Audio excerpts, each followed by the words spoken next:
BSI, semua jadi mudah.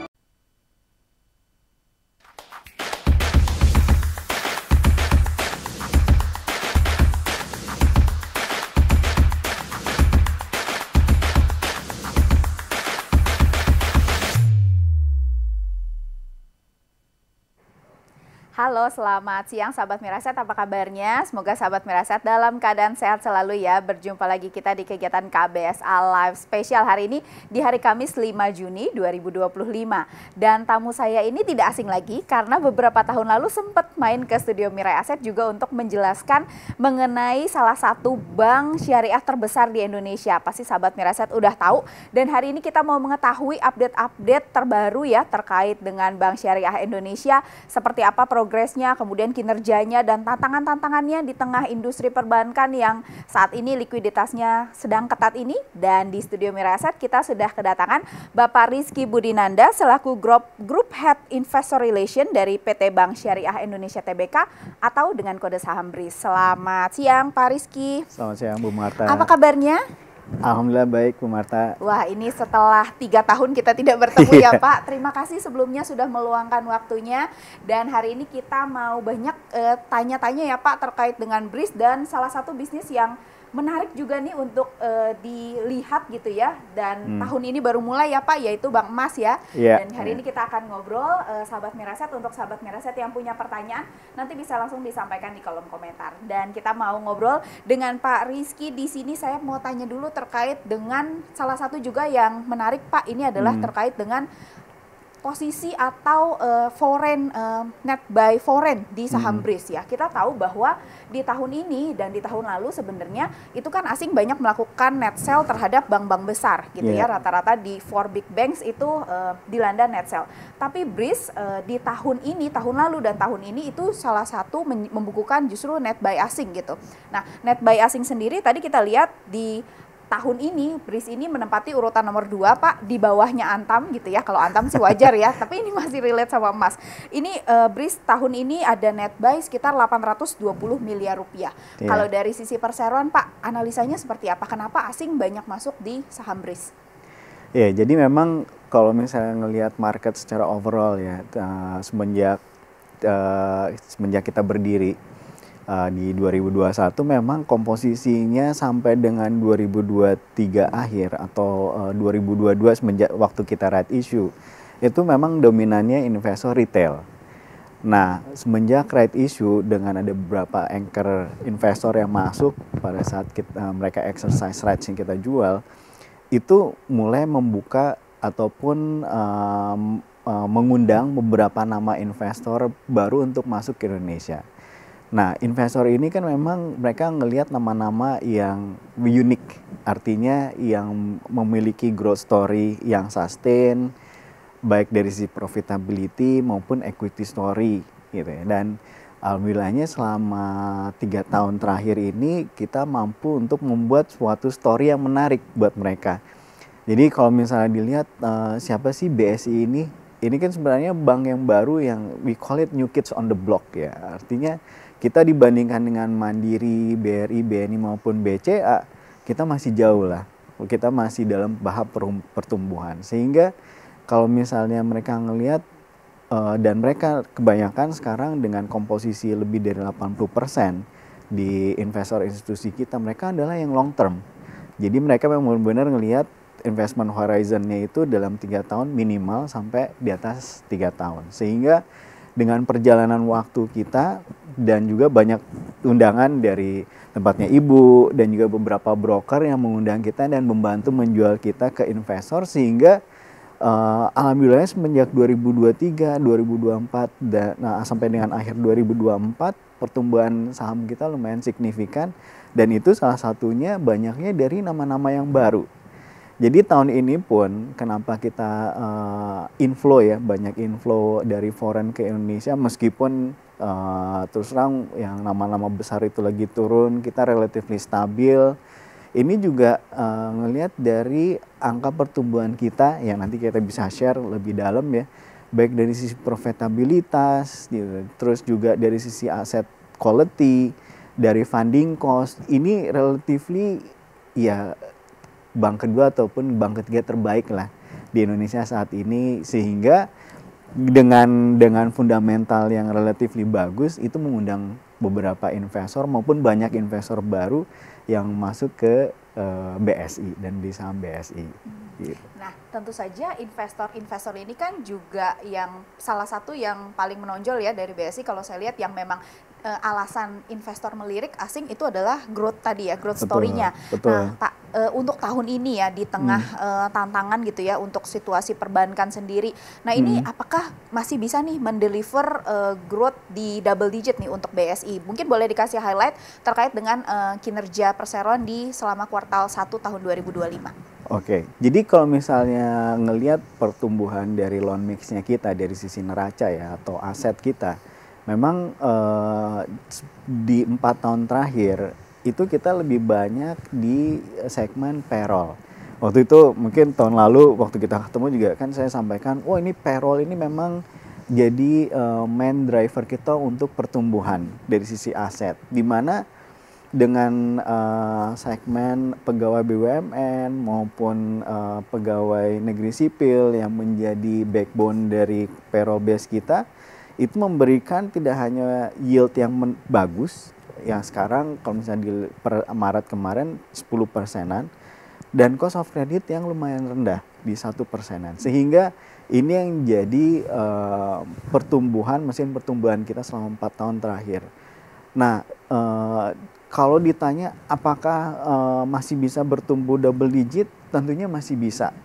Karena di tahun lalu di pertengahan second half tahun lalu kita discover produk baru itu yang terkait dengan bisnis emas, baik cicilan emas maupun gadai emas. Nah, ini jadi second engine kita tahun lalu, dan ini juga yang salah satunya yang menarik buat investor untuk ngelihat BSI, karena memang emas ini salah satu investasi yang menarik, dan juga kita juga di bank BSI penetrasi untuk nasabah yang memiliki emas maupun gadai emas itu masih cukup rendah. Sehingga kalau misalnya dilihat dari first quarter dari akhir 2024 maupun first quarter 2025, payroll base ini masih tetap jadi main engine growth, ditopang dengan bisnis emas yang sekarang sampai dengan Maret kemarin itu udah penetrasinya atau dari loan mix-nya kita itu udah 5%. Sehingga kita harapkan yang pertumbuhan dari bisnis emas ini akan terus meningkat. Karena kalau dibandingkan dengan payroll, ini jauh lebih menarik. Dari sisi yield-nya, blended basis kita masih dapat 13% dan cost of credit-nya hampir 0. Karena dari sisi jaminannya itu bentuknya emas, tentunya kan very liquid ya, yang apabila ada telat pembayaran ataupun dari sisi default yang kita lihat tipikal nasabah yang ambil cicilan emas maupun gadai emas itu default rate-nya cukup rendah juga, sehingga cost of credit-nya lumayan 0. Dan tahun ini kita harapkan dengan guideline kita yang antara 14 sampai 16%, even sampai April kemarin pada saat kita baru rilis laporan keuangan kita, pertumbuhan aset kita masih 14% secara year on year. Artinya kenapa kita masih bisa memiliki pertumbuhan yang double digit? Karena pertama bisnis emas ini memang masih prospektif. Yang kedua, sekarang kita punya nasabah 21,5 juta.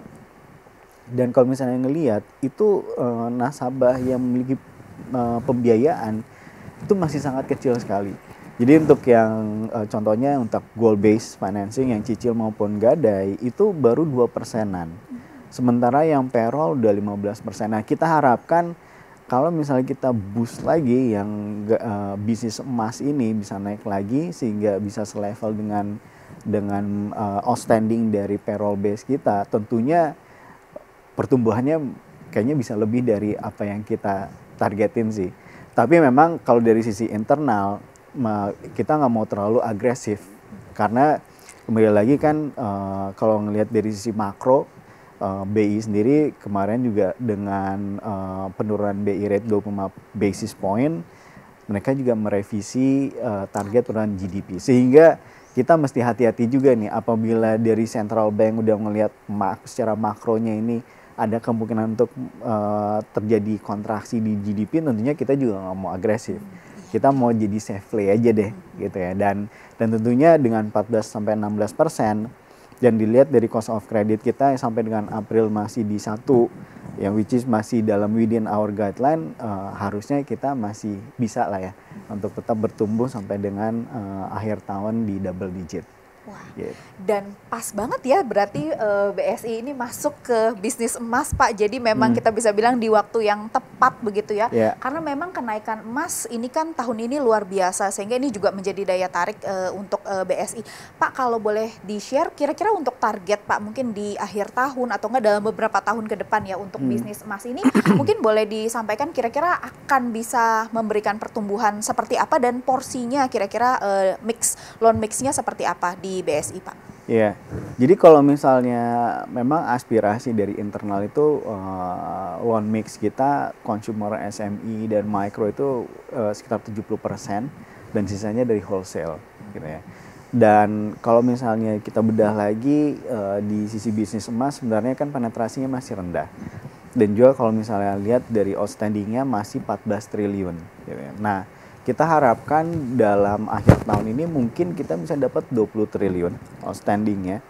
Dan harapannya dalam medium term sampai 2030 mungkin baseline-nya itu di sekitar 60 triliun. Sebesar our payroll base outstanding yang sekarang ini. Ini dengan basis apa kita ngelihat pertumbuhannya bisa sampai sebesar itu. Ya kembali lagi bahwa kalau misalnya kita ngelihat dari tren ya per bulannya di sebenarnya kita bisa sampai 1 triliun hanya untuk cicil emas. Nah ini kan dari sisi physical transactions ya, kita juga ada melakukan transaksi emas itu lewat digital, jadi lewat aplikasinya kita. Jadi ini tentunya bisa membantu untuk mencapai aspirasi kita, sehingga kalau misalnya dilihat kenapa sih tiba-tiba hype ya, emas ini hype. Jadi memang kalau kita ngelihat emas itu merupakan suatu investasi yang mudah dipahamin oleh semua orang gitu ya. Jadi di bank kita juga sebenarnya kalau Bapak Ibu datang ke cabang kita mau beli sukuk ataupun mau beli mutual fund yang syariah base, ataupun mau ada bank insurance, kita udah tanda tangan sama Prudential ya tahun lalu untuk produk-produk bank insurance itu bisa. Tetapi ataupun saham BSI itu bisa gitu ya. Kerjasama dengan growingnya Mansek ataupun lewat aplikasinya Mirai tentunya bisa gitu ya. Nah tapi kan itu perlu effort untuk ngejual kan. RM untuk yang ngejual reksadana mesti ada lisensinya dari Aperdi. Dan kalau mutual fund kita mesti barengan dengan salesnya dari Prudential, sehingga untuk mengurangi mis-selling. Nah tapi kalau misalnya emas semuanya bisa gitu.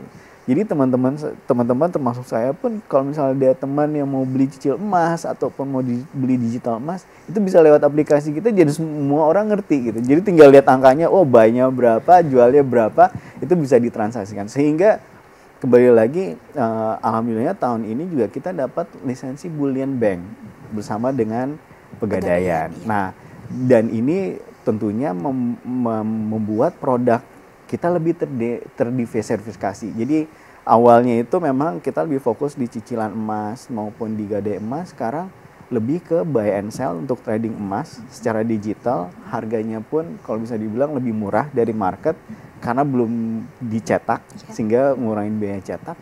Dan dari sisi kami pun kita nawarkan safekeeping-nya. Jadi nasabah pun kalau misalnya beli physical bingung kan, wah saya mau taruh di mana nih yang aman? Ke bank agak susah juga, kecuali punya certain amount of money untuk jadi ditaruh di SDB-nya mereka kan, dan itu ada cost-nya lagi. Nah ini kan dengan adanya digital gold ini lebih gampang. Nah yang menariknya lagi kalau misalnya ngelihat dari transaksi kita yang lewat aplikasi itu lumayan signifikan. Jadi ada dua hal yang kita dapat dari transaksi lewat digital. Yang pertama adalah kita dapat customer base yang baru nih, Mbak Marta.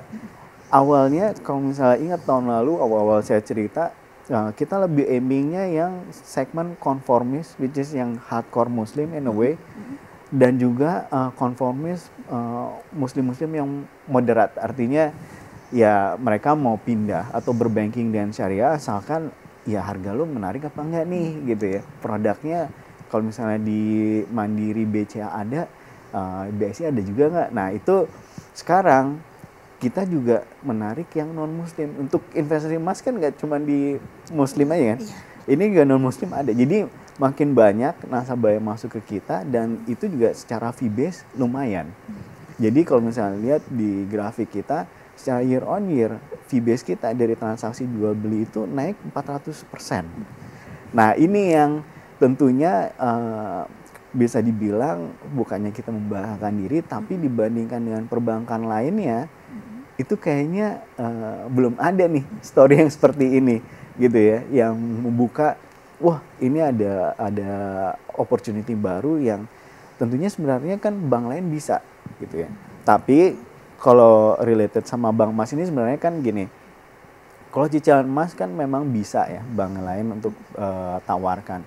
Tapi untuk yang gadai lebih ke bank syariah nih, DSC maupun pegadaian. Sehingga ya ini dengan ada uniqueness produk yang kita tawarkan tentunya tadi menarik beberapa investor sehingga masuk nih ke BSI. Jadi balik lagi kalau dari sisi loan mix dengan keadaan likuiditas sekarang sampai dengan April ini masih cukup ketat ya. Tentunya kita very selective. Jadi dengan pertumbuhan 14 sampai 16% ini kenapa kita lebih ke consumer yaitu tadi karena tadi yieldnya lebih menarik dan lebih tinggi dibandingkan dengan wholesale maupun SME micro ya memang menarik tapi cost of creditnya lebih tinggi sehingga secara capitalnya akan terlalu banyak makan sana dibandingkan dengan consumer maupun wholesale yang saat ini bisa dibilang masih relatively cost of creditnya lebih baik lah dibandingin SME micro gitu sih.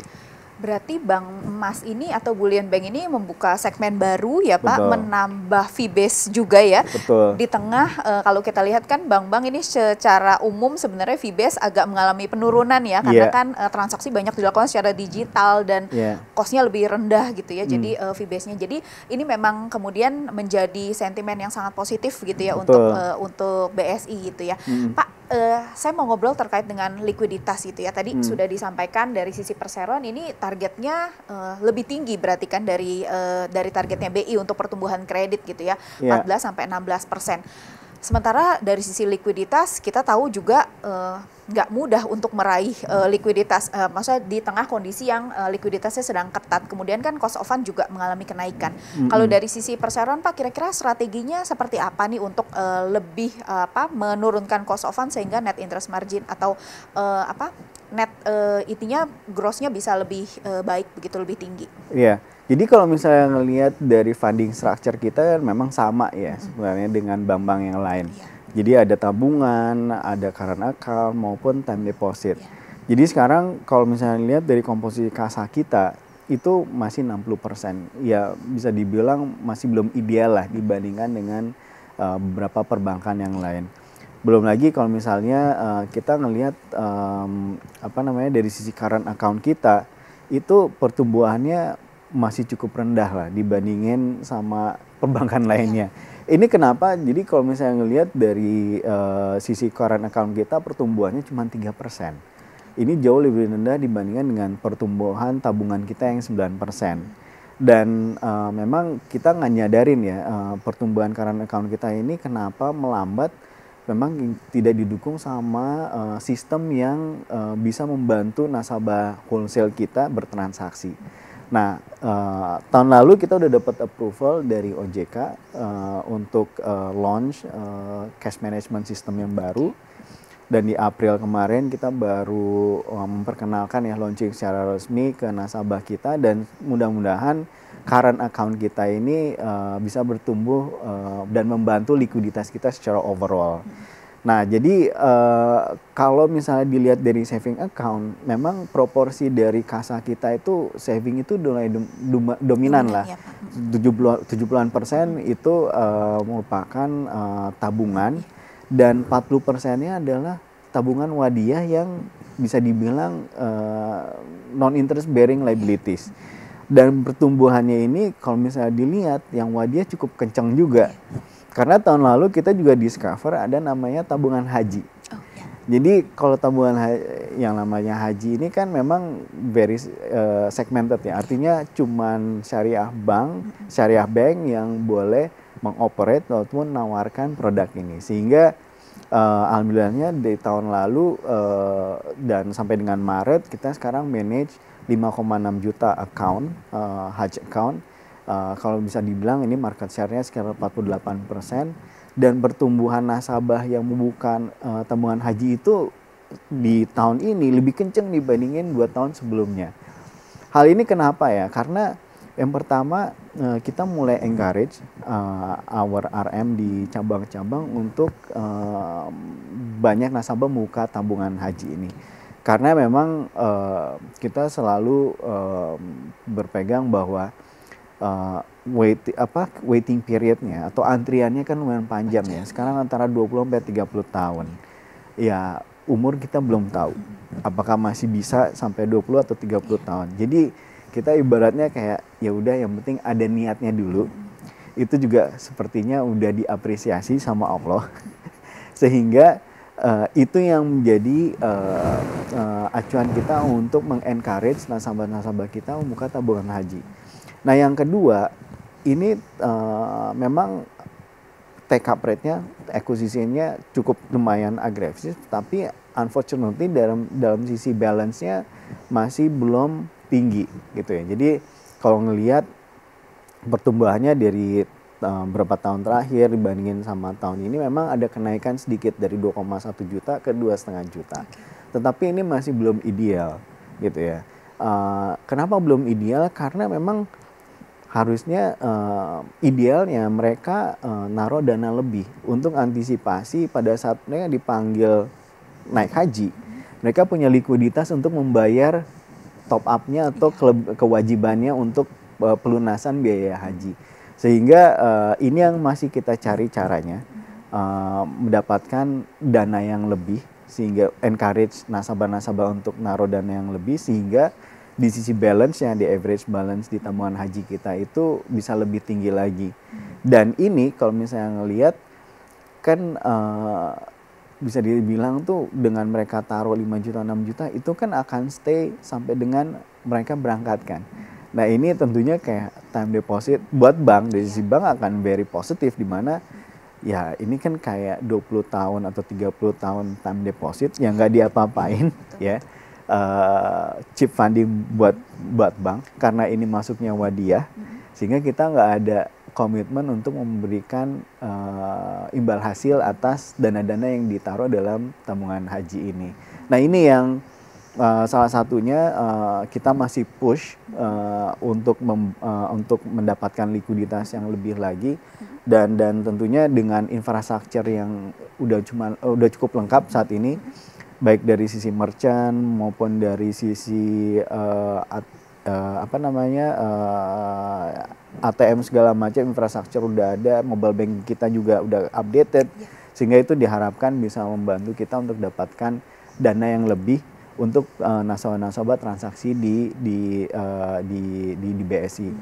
Nah, untuk yang non tradisional kita juga tahun lalu nerbitkan sukuk ya 3 triliun dan tahun ini ada rencananya Juni ini harusnya kita dapetin proceed mungkin kalau nggak salah sekitar 4 triliun. Nah, ini juga membantu kita untuk dapatkan liquidity atau membantu likuiditas untuk support our asset growth for this year. Gitu. Dengan kondisi kemarin BI Rate nurunin suku bunga, Pak, kira-kira kalau sampai dengan akhir tahun cost of fund bisa turun atau akan stay atau masih sayangnya di level yang naik gitu? Ya, jadi di kami karena komposisi tabungannya udah dominan dan juga komposisi wadiahnya juga lumayan signifikan. Sehingga kalau misalnya kita ngitung dengan 25 basis penurunan benchmark rate itu ada benefitnya sedikit, sekitar mungkin 5 basisan lah ya. Tapi kan tentunya gini, cost of fund itu akan turun nggak cuma dari BI rate tapi likuiditas yang available di market. Jadi kalau misalnya kita dengar dari penjelasan Ibu Sri Mulyani maupun BI yang Pak Peri yang rencananya akan lebih membuat likuiditas di market ada, tentunya itu akan membantu pressure dari funding cost-nya lebih rendah lagi. Dan kita harapkan ya kalau misalnya government spending udah mulai dan juga SRBI-nya itu outstanding-nya kemudian akan turun di bawah gitu ya dibandingin yang sebelumnya, tentunya kita akan terbantu juga sih. Baik bukan hanya dari sisi BSI aja tapi secara banking industry juga sama. Karena kalau misalnya ngelihat ya per April kemarin aja LDR bank-bank udah di atas 90 rata-rata gitu. 90 ya Pak. Iya, dan kita masih 88 89 gitu ya. Itu juga karena kita nggak terlalu agresif dalam pertumbuhan aset. Asalkan udah mencapai yang 14% ya udah kita akan very selektif lah di pertumbuhan tersebut. Baik Pak, dan kita mau break dulu Pak dan sahabat Mira Asset, teman-teman semuanya. Kita akan ngobrol lagi nanti melanjutkan ya terkait dengan rencana-rencana perseroan ke depan dan kondisi-kondisi yang terkait dengan perbankan di Indonesia seperti apa. Jadi pastikan untuk stay terus di kegiatan KBSA Live ini.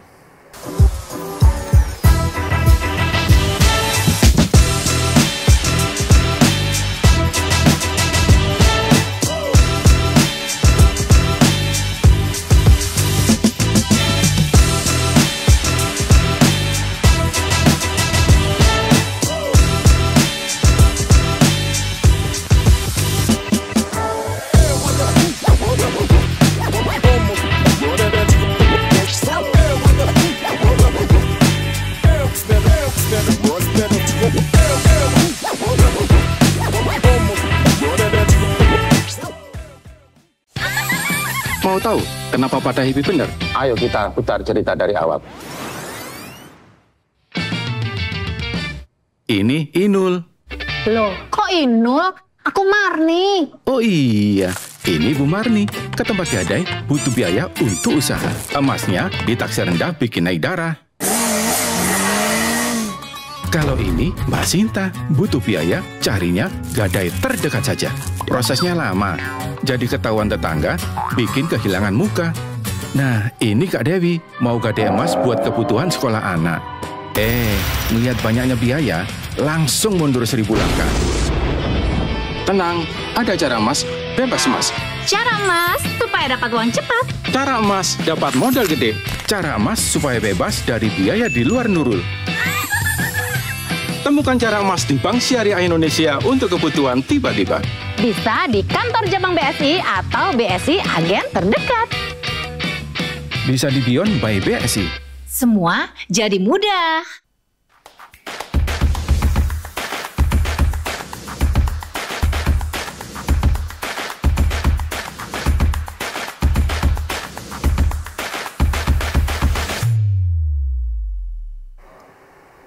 Halo sahabat Mira Asset, kembali lagi di kegiatan KBSA Live hari ini bersama dengan PT Bank Syariah Indonesia, TBK atau dengan kode saham BRIS. Wah, menarik sekali nih. Tadi kita udah sempat ngobrolin tentang Bank Emas, sahabat Mira Asset. Jadi kalau misalnya kamu yang ketinggalan nanti boleh di rewind ke belakang ya. Dan kita mau ngobrol berikutnya terkait dengan, tadi kita udah ngobrolin terkait dengan cost of fund gitu ya.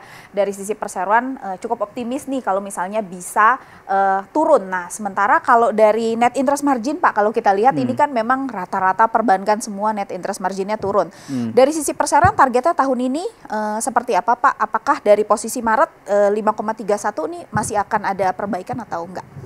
Ya, doain aja. Kita tentu berharap yang terbaik ya Pak, bisa bertumbuh. Kita tiap hari berdoa nih, Iya. soalnya market juga memang agak challenging ya this year sama dengan tahun sebelumnya. Tapi tentunya kan gini, dengan likuiditas kita yang terbatas kan kita sekarang udah punya pilihan untuk menyalurkannya ke segmen yang mana. Tentunya seperti yang April kemarin, bulan kemarin bisa dilihat ya secara man on man sebenarnya pertumbuhannya nggak terlalu signifikan ya. Pertumbuhan asetnya ada beberapa segmen yang turun malah, tapi kalau misalnya ngelihat dari sisi consumer terutama yang sisi pembiayaan emas itu masih tetap meningkat. Nah, Kenapa sampai dengan Maret maupun April NIM kita masih belum membaik? Memang kalau secara kuartal atau kalau maksudnya secara monthly itu ada beberapa interest yang belum kita bisa record. Jadi contohnya karena interest, dan kita kan masuknya cash basis ya, nggak bisa accrual basis. Jadi setiap bulan April, Mei, Januari, Februari, terus Juli, Agustus itu belum capture semua interest income atas pembiayaan yang kita kasih. Tapi kalau secara quarterly itu semua akan masuk karena memang kalau misalnya lihat dari nature-nya bisnisnya wholesale gitu ya, maupun yang beberapa di SME, mereka kan bayarnya quarterly basis. Sehingga kalau misalnya bank konvensional mereka bisa tuh accrual, unfortunately di syariah itu kita nggak boleh. Sehingga kalau misalnya ngelihat dari Maret kemarin kita slightly below dari target guideline kita yang di batas bawah di 5,5. Tapi harapannya dengan likuiditas yang membaik di second half tahun ini, dan juga dukungan dari BI rate yang mudah-mudahan pressure untuk funding cost kita bisa lebih turun lagi, sehingga itu bisa membuat cost of fund maupun NIM kita improve. Nah yang kedua memang dengan emas ini yang secara double digit, terus juga apabila kami bisa tumbuh di sisi tabungan haji tadi yang memberikan kita very low funding cost, ya tentunya ini akan membuat margin kita makin membaik ke depannya. Tapi memang kuncinya itu dari sisi likuiditas. Nah, kita mesti make sure bahwa likuiditas yang kita punya ini yang very efficient, tapi dan juga dengan apabila kita ambil dana-dana yang mahal, kita bisa menyalurkannya dengan yield yang lebih tinggi lagi, sehingga ya itu yang akan membuat interest margin kita membaik, NIM kita membaik. Baik Pak. Nah kalau dari sisi loan quality sendiri Pak, jadi kalau kita lihat posisi April kan ada sedikit kenaikan ya untuk biaya provision expense. Kemudian kalau dari loan quality sendiri melihatnya tahun ini seperti apa Pak? Khususnya kalau saya catat ini segmen UMKM kan agak sedikit lebih tinggi ya untuk NPF-nya. Nah, itu dari sisi perseroan melihatnya seperti apa Pak? Nah, kalau misalnya cost of credit kan kita ekspektasinya itu di sekitar 1%-an atau better. Jadi di Maret kita di bawah 1 nih. Di April naik lagi di satuan. Jadi memang kita mencoba menjaga ini cost of creditnya tetap di 1. Tentunya dengan consumer segmen yang kita punya ini kan more or less itu collateralized lending kan. Jadi ada kolateralnya, sehingga kita harapkan quality-nya akan tetap terus terjaga. Tapi tentunya dengan payroll base kita yang udah dominan sekarang merupakan aset terbesar kita di neraca, dan juga ngelihat pertumbuhan ekonomi yang melambat, kita juga mesti hati-hati nih terhadap segmen ini. Belum lagi di sisi mortgage maupun di sisi auto financing kita yang ada juga tuh di buku kita. Sehingga dengan pertumbuhan ekonomi yang melambat, tentunya segmen ini kita mesti benar-benar cautious. Makanya kalau misalnya ngelihat di buku April kita kan ada tambahan provisi, ya ini untuk antisipasi ada pemburukan kredit quality di segmen-segmen consumer. Untuk yang wholesale kita nggak terlalu ngelihat ada pelemahan. So far NPL-nya masih close to 0%. Ini juga kita ngikutin risk guideline dari Bapak kita Bank Mandiri yang memang very wholesale driven bank gitu ya. Nah ini yang kita juga more or less cukup replicate nama-nama yang ada di Bank Mandiri itu di segmen wholesale kita, sehingga alhamdulillah kualitas asetnya masih terjaga. Untuk SME Micro tentunya ini yang kita masih terus belajar. Dari segmen SME dan non KUR itu sesuatu yang kalau bisa dilihat pertumbuhannya relatively flat kecuali yang non subsidized. Nah ini yang kita terus bantu untuk ini kan program pemerintah, tentunya kita akan terus support lah program pemerintah.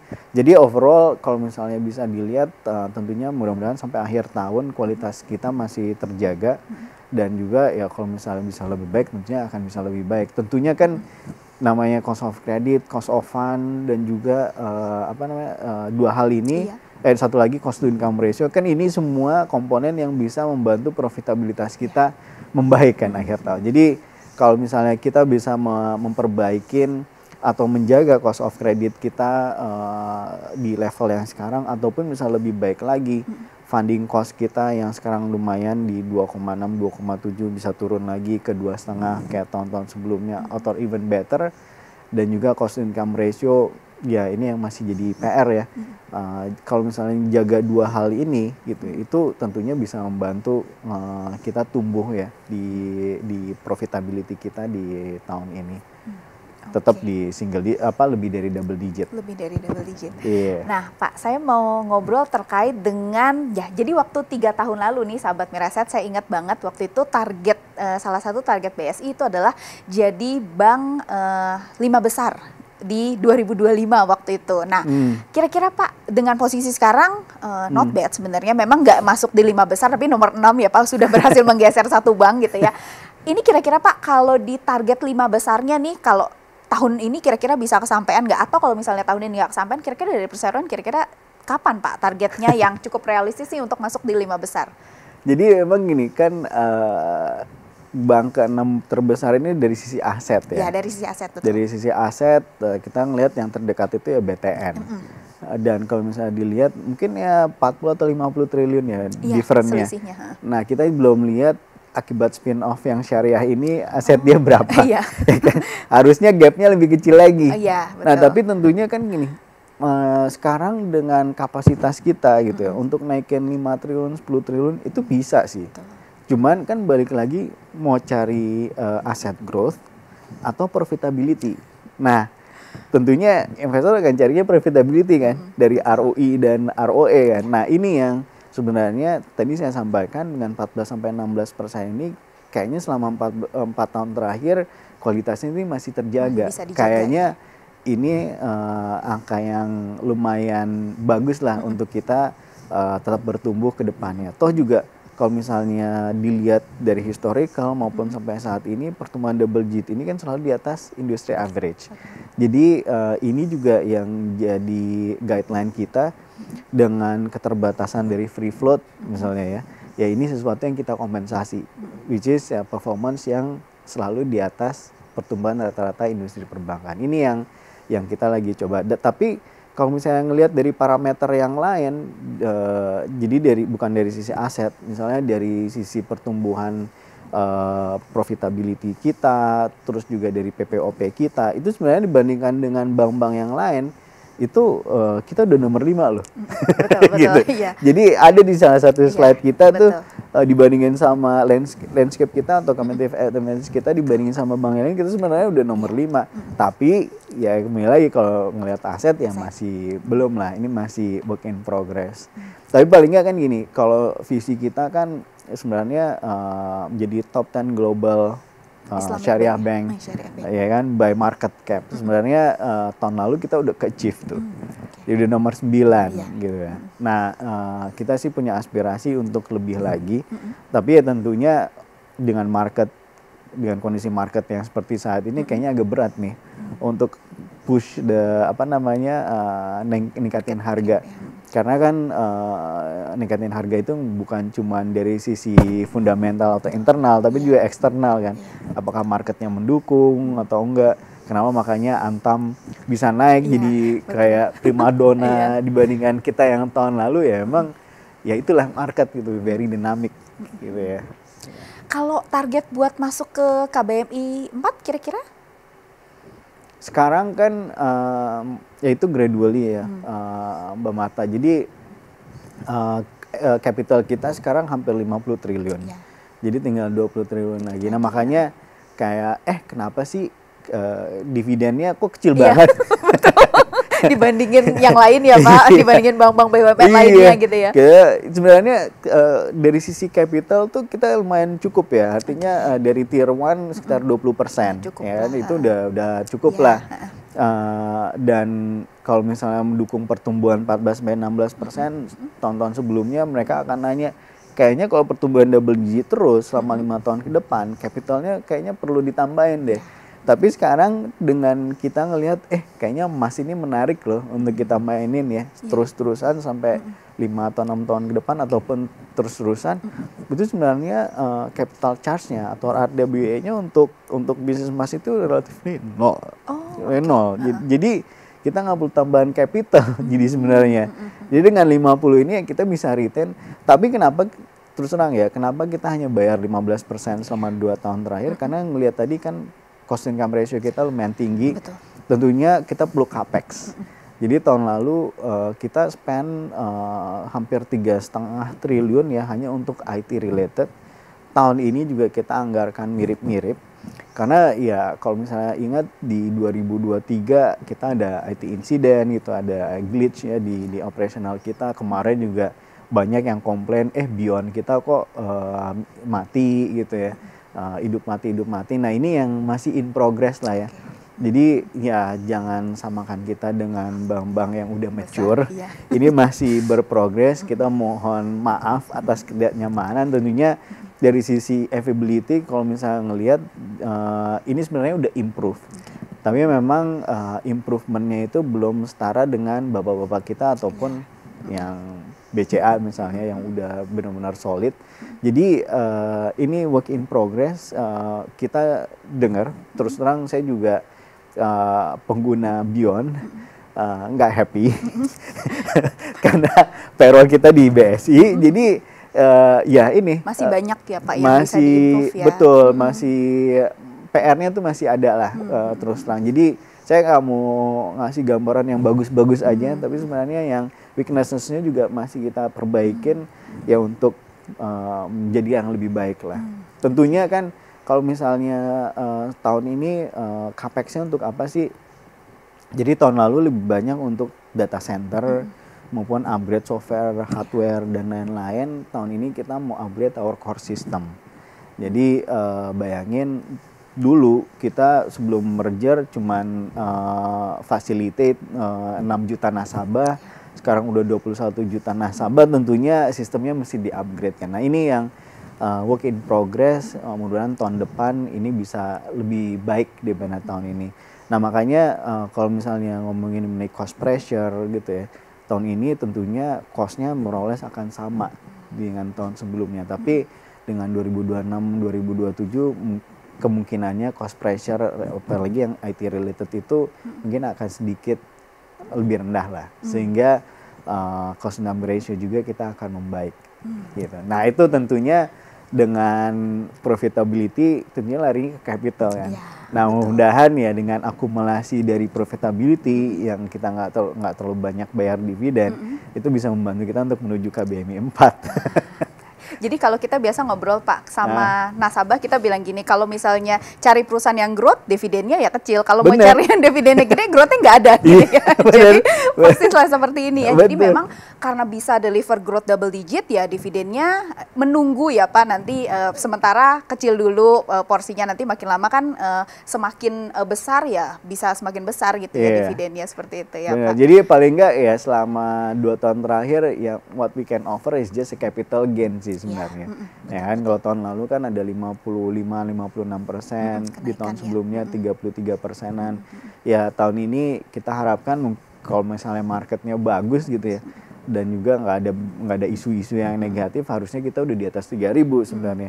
Kemarin kan kayak Februari, even yang minggu kemarin di Kamis minggu lalu udah nyampe 3.000 lagi gitu. Tapi ya memang ada beberapa sentimen yang eksternal sebenarnya yang membuat ya ini fluctuate, jadi membuat harga kita agak dikoreksi. Ya, Pak. Nah, saya mau ngobrolin berikutnya terkait dengan persaingan. Nah, ini menarik nih karena setelah terlihat ya BSI menjadi bank syariah terbesar di Indonesia, banyak nih yang udah gitu kan pas juga ada peraturan untuk spin-off ya. Jadi saat ini kalau kita lihat kelihatannya ke depan akan cukup banyak persaingannya ya. Muhammadiyah bikin bank, kemudian CIMB Syariah rencananya akan spin-off, BTN yang tadi itu juga akan spin-off. Melihat persaingan di tahun-tahun ke depan Pak, akan seperti apa nih kira-kira? Wah kita tentunya seneng ya ada teman gitu ya. Kalau sekarang ngelihat landscape-nya di second largest kan cuma ada Muamalat gitu ya. Tapi kalau misalnya ngelihat dari sisi aset, pembiayaan maupun funding itu gapnya jauh, seperlimanya dari kita. Sehingga kayak kita misalnya mau membuat suatu pinjaman sindikasi gitu ya, ataupun club loan dengan beberapa bank syariah, temannya kurang ada, Mbak. Gitu ya. Jadi untuk misalnya ada nasabah mau cari pendanaan 2 triliun, 3 triliun dengan kapasitas triple L atau BMPK kita BMPK mereka yang cukup rendah, akhirnya yang jadi majority lender kita, BSI. Dan kalau misalnya kita bicara mengenai liquidity, interbank liquidity maupun perdagangan sukuk sesama bank, karena likuiditas mereka juga terbatas maupun capital mereka terbatas, tentunya kan nggak banyak yang bisa melakukan interbank lending maupun repo atau interbank treasury transactions lah ya. Jadi itu yang kita harapkan sih sebenarnya, dengan pemain yang lebih banyak lagi itu akan membantu kita sih. Dan tentunya kan gini, kenapa penetrasi perbankan syariah kenceng ya, semenjak ada BSI itu kenceng ya, karena terus terang yang lain itu secara average di bawah double digit, kita double digit. Tentunya kan kita memakan market share perbankan-perbankan yang lain gitu. Baik. Nah Pak, kita terakhir nih sahabat Miraset, karena nggak kerasa udah 45 menit. Kalau tadi Bapak sampaikan ada yang bikin harga saham turun terkait dengan eksternal ya, saya ngomong salah satunya ya yang mungkin juga banyak ditanyain sama sahabat Miraset. Ada rencana Pak, ini kalau dibilang ada kajian gitu ya, sedang dikaji katanya, bahwa ada rencana bahwa Bank Syariah Indonesia atau BSI ini akan di bawah under langsung Danantara, jadi akan keluar dari ekosistem Bank Mandiri. Kalau dari sisi perseroan tanggapannya seperti apa? Dan mungkin boleh disampaikan Pak, kira-kira sebenarnya memang sudah ada pembicaraan ke arah sana atau belum begitu? Jadi ini kan memang exercise untuk meningkatkan value-nya BSI ya. BSI di mata pemegang saham. Semenjak kita merger di 2021 memang ada wacana apakah mencari partner strategis ataupun meningkatkan value melalui peningkatan free float. Nah sekarang dengan adanya gimana under Danantara terus tidak lagi di bawah Mandiri BNI BRI, tentunya kajian ini adalah kajian dilakukan oleh pemegang saham yang tentunya bagi kita adalah selama itu memberikan efek yang baik bagi kita dan juga bagi masyarakat, tentunya ini suatu langkah yang baik. Tentunya dari kami kalau untuk menjawab tadi apakah udah ada kajian atau belum, tentunya belum ada Bu. Untuk saat ini kita sih memang kalau kita sampaikan ke para pemegang saham adalah di immediate needs yang kita perlukan adalah meningkatkan free float. Gitu. Jadi siapapun pemegang saham kita, tentunya selama ini dipegang Mandiri BNI BRI telah memberikan efek yang positif buat kita, dan apabila pemegang saham merasa bahwa we are mature enough to run on our own, ya berarti ya kita udah mesti siap menghadapin itu semua. Jadi tentunya ada pros and cons untuk ini, ya kita belum bisa share di detail karena terus terang ini pun mungkin masih dikaji, yang kita masih belum aware juga kajiannya sampai mana. Ya mudah-mudahan all of this exercise itu akan membuat kita lebih baik. Nggak cuma dari sisi BSI maupun bagi seluruh stakeholder lah, baik pemerintah, pemegang saham yang sekarang. Ya kan sekarang sayang juga gitu ya apabila ada bank syariah yang udah skalanya sebesar global, ya secara global kita punya presence di luar, dan juga service kita produk ya masih paling nggak di at par lah sama bank-bank konvensional lainnya. Tentunya ini sesuatu yang mereka juga aware gitu, dan ini bisa membantu untuk nasabah-nasabah yang punya preferensi terhadap bank syariah itu bisa diakomodasi sama BSI maupun bank-bank syariah yang lain apabila skalanya udah sebesar sama kita. Gitu sih. Baik, baik. Terima kasih banyak Pak Rizky, ini menarik sekali pembicaraannya dan kita nggak kerasa udah hampir 50 menit ngobrol nih sahabat Miraset, dan mungkin saya ingin minta sedikit untuk closing remarks ya, terutama mungkin untuk para pemegang saham atau enggak mungkin calon pemegang saham atau mungkin calon nasabah dari BSI, mungkin ada yang ingin disampaikan, silakan Pak Rizky. Jadi memang anggap kita sebagai growth stock ya. Nah, itu yang saya selalu sampaikan, jangan ngelihat dalam jangka pendek, tapi lihat dalam jangka menengah maupun jangka panjang karena prospeknya masih besar. Penetrasi perbankan syariah itu masih rendah, jadi opportunity itu lebih besar yang kita bisa gapai. Sebenarnya bukan masalah demand, tapi masalah supply, which is coming from us. Yang kedua, banyak story yang akan kita sampaikan lagi. Tentunya emas itu cuman bagian awal dari perjalanan kita. Kita belum bicara mengenai transaction banking, di mana sekarang infrastrukturnya udah mulai lengkap. Belum lagi bicara nanti macam-macam lain yang kita bisa share. Dan lagi kalau misalnya memang ada intensi untuk menambah free float di kita, tentunya upside-nya akan lebih besar lagi. Terus terang kita udah melakukan banyak NDR, menghadirin conference gitu ya di offshore, di luar negeri, dan feedback yang kita terima itu sebenarnya dan membuat mereka belum bisa masuk ke BSI itu hanya karena free float-nya gitu. Jadi bayangkan apabila kita punya free float yang sebesar seperti yang our parent ataupun BUMN lain yang punya, ini akan membuat bank ini lebih menarik. Jadi likuiditasnya itu harian akan mulai meningkat, tentunya demand-nya juga ada di market. Jadi jangan khawatir bahwa yang meskipun valuasi kita banyak orang bilang wah mahal banget gitu ya dibandingin sama bank BUMN yang lainnya saingan kita cuma BCA, tapi memang kalau bisa dibilang kita versi syariahnya BCA sih.